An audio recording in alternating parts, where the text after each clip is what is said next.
Hey, what's going on, everybody? So glad you're here. Look, we really need to talk, because back in 2026, something happened that felt like a tear in the fabric of reality. It looked like an ancient omen, but it happened in our super modern world, and I think we're only now starting to get what the message was. So let's get into it. I'm serious, just pause and think about that for a sec. No app, no text alert, no email.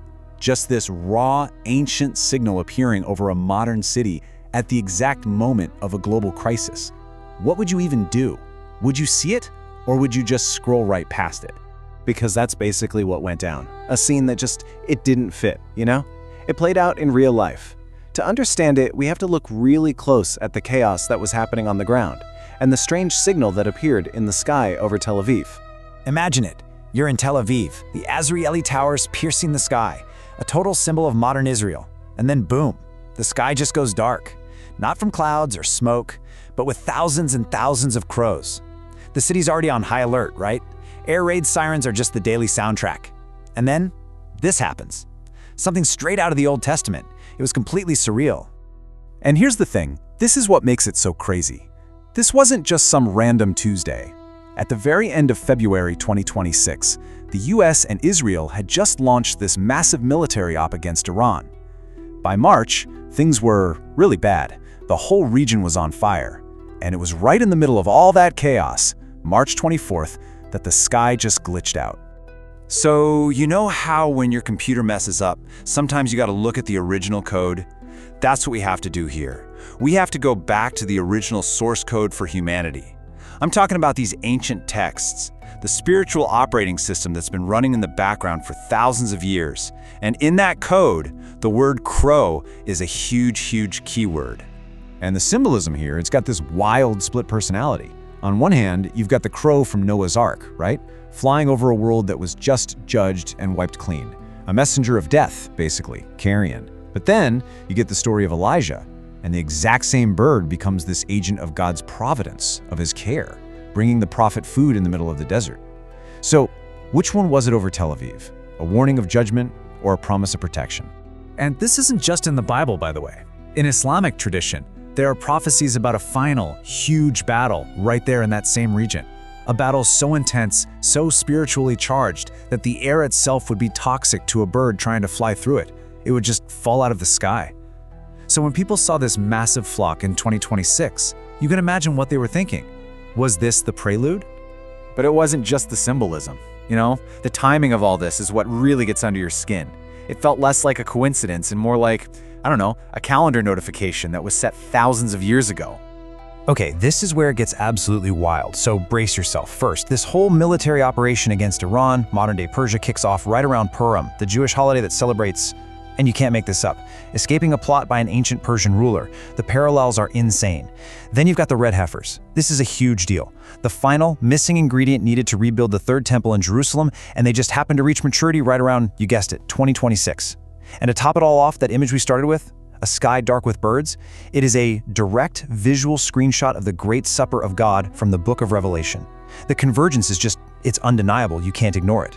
So you've got this ancient spiritual drama playing out in real time.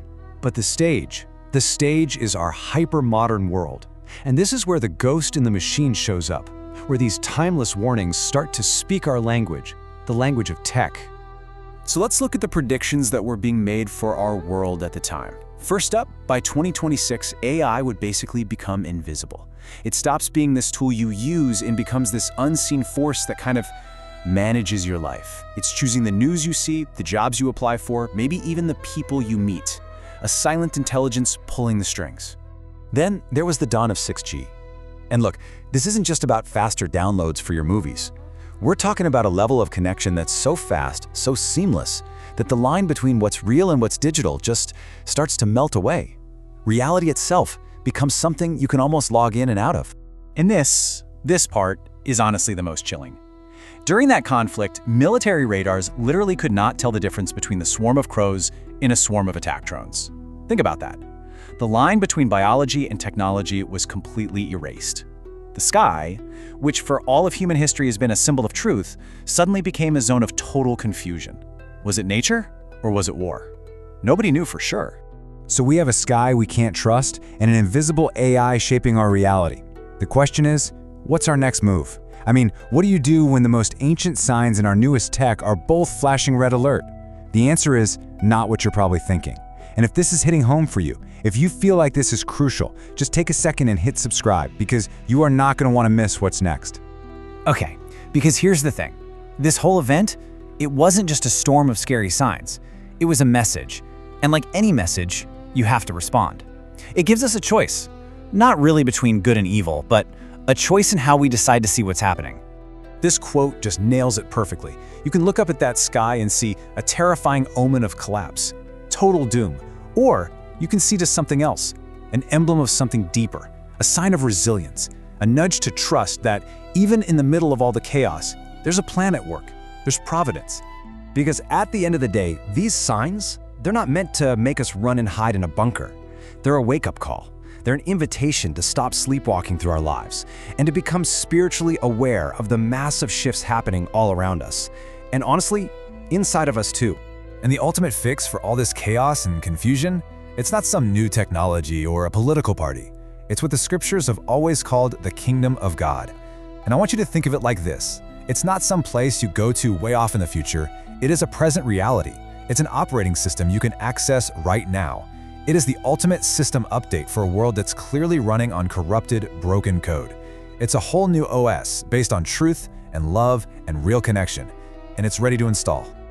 So I want to leave you with this question. Forget about the crows for just a second. What sign in our world, right now, in our tech, in our culture, in politics, what's grabbing your attention the most? What feels like a glitch in the matrix to you? Drop it in the comments below. I really want to know. And hey, if this whole deep dive resonated with you, please hit that subscribe button. We have so much more to decode together. All right, peace.